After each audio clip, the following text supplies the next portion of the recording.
Hi everyone, and welcome back to the Art of Safe Scumming. Thank you for tuning in. It's great to be here as always, and you read the title, you know what's going on. I went back to the realms of chaos as Khorne, post Omens of Destruction, just to kind of take a look around, see how it is, and actually, a lot has changed. To put it in perspective, I have not been back to the realms of chaos since before the Chaos Dwarfs DLC dropped. So there's a lot of things that have changed in this campaign, and actually I'm having a lot of fun in this one. I'm playing as Skarbrand, and unfortunately none of the other characters are available in this campaign. But as you can see, I basically own all of the Northern Chaos Wastes here. And very early on, I was able to vassalize all of the Nurgle factions. So the only two Nurgle factions that are playable are in Realms of Chaos are the Poxmakers of Nurgle and the Maggot Host. So that is Kugath and Tamarkon.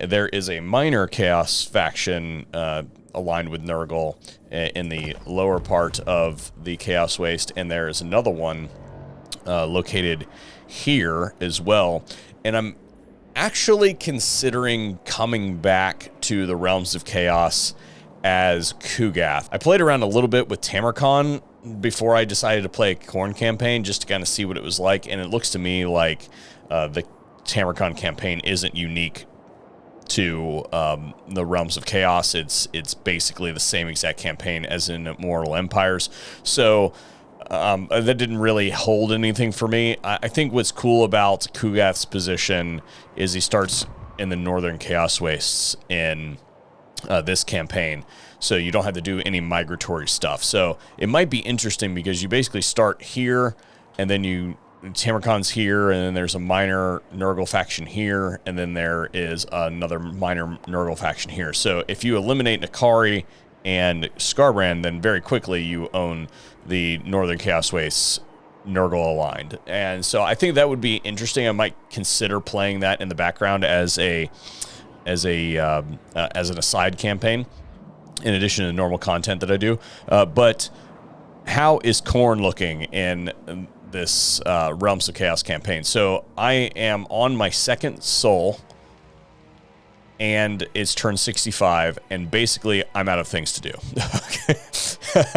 I was even able to temporarily get a vassalage with Katarin. I've eliminated Kistalton, and I've basically started into Cathay over here, and here pretty soon I'm going to be steamrolling through Cathay. I've got my first army in here, I'm building my second, and my third army is recruiting high-tier units somewhere over here, I think.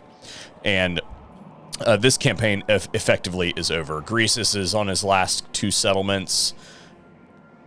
Cathay I've eliminated most of the Cathayan armies that sit on their borders. It's basically ready for the reaping, so to speak. So it might be a little bit of a challenge because Cathay has some of their endgame units now, but basically Kislev is destroyed. The Empire never really does anything in this campaign. I've got a couple Warriors of Chaos factions to wrap up, and then Daniel right here. And for the most part, this campaign is over. So by the time I go for the third soul in this campaign, I will literally have absolutely nothing to do and like probably 30 turns to just sit there and just screw around. So what I would say about this campaign is, as far as the pacing is concerned on this campaign for the Khorne factions, because Khorne is so powerful, this is a blow-away campaign.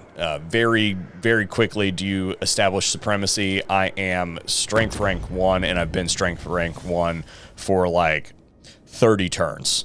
So there's, as far as a challenge in this campaign, the first like 15 turns, getting rid of Nakari is basically it.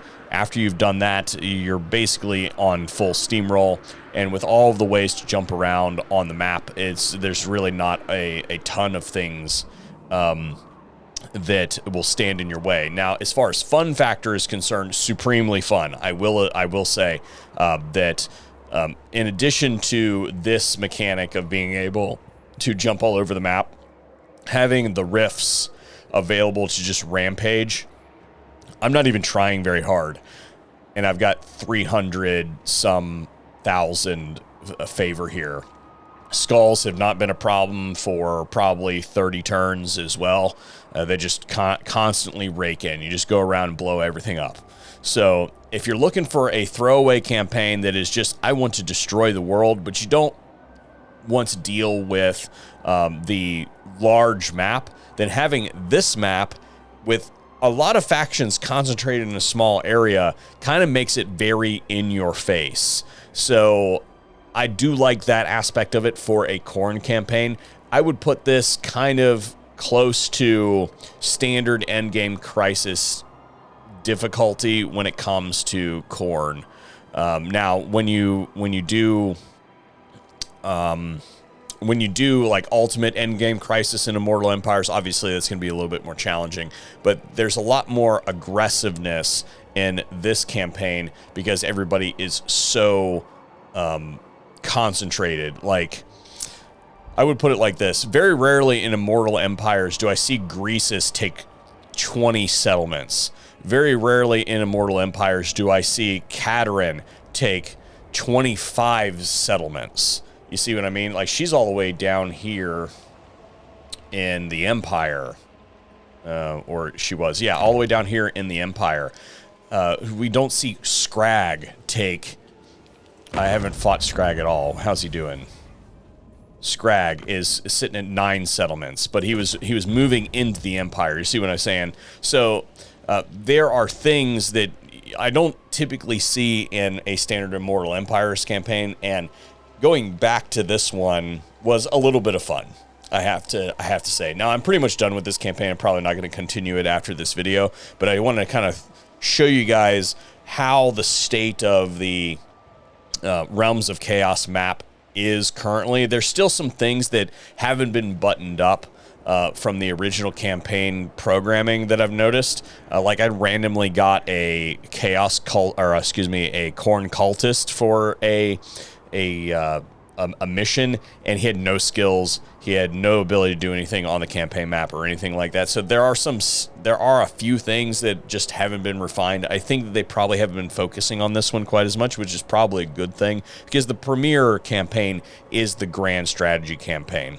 Now, as far as characters are concerned, I am running as a subordinate to all of my armies. I basically, because remember, Khorne does not have supply lines anymore, I am running a subordinate lord in the form of a Bloodspeaker, and my primary lords are the Exalted Bloodthirsters. So that combination of being able to roll around with a full stack of mid-grade, early game to mid-grade game units, maybe a few extras in there, and then this army being able to roll around with a subordinate stack and the Bloodspeaker's abilities, especially when we tie the Summon from Beyond ability from this...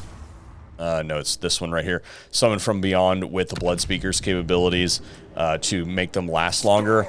Yeah, I mean, steamroll city, and that's what Khorne's kind of all about. So, I guess what I would say is, yeah, go ahead and give the Realms of Chaos a second look when it comes to playing as Skarbrand.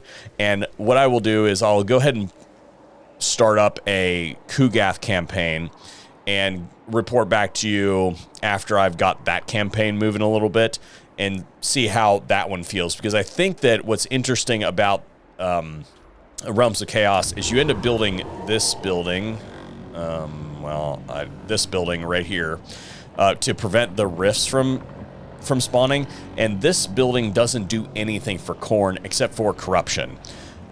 However, for the Nurgle factions, you're gonna, again, build this in every single province, but this is the thing that gives you your casters. So all of your plague-riddens, all of your mortal casters come from this building chain. So I'm interested to kind of see how this map plays and this campaign plays, since we're going to be building this already in every single province.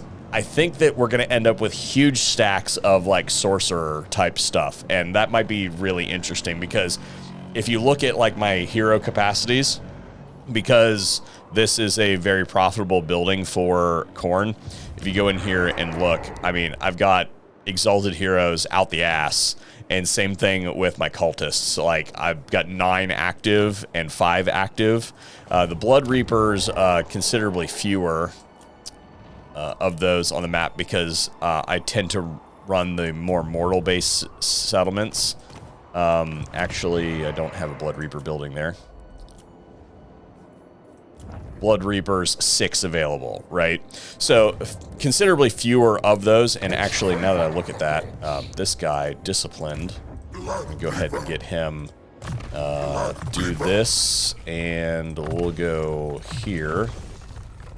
And then we're going to save that character. So anyway, that's what I got for you guys today. Go give Realms of Chaos another look with Khorne, and I'll report back with a Nurgle take on it, just to see how it's kind of doing. I think that the pacing of the Nurgle campaign is going to be more apt for the Realms of Chaos campaign, where you still have stuff to do into those later turns, versus like right now I'm kind of bored. I'm just rampaging. Don't have anything really to do, and it doesn't really bother me that my lord, my legendary lord, has to spend a bunch of time in the Realms of Chaos, because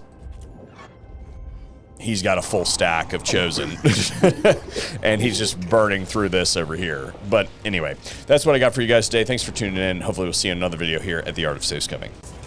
Brace for impact, brothers! The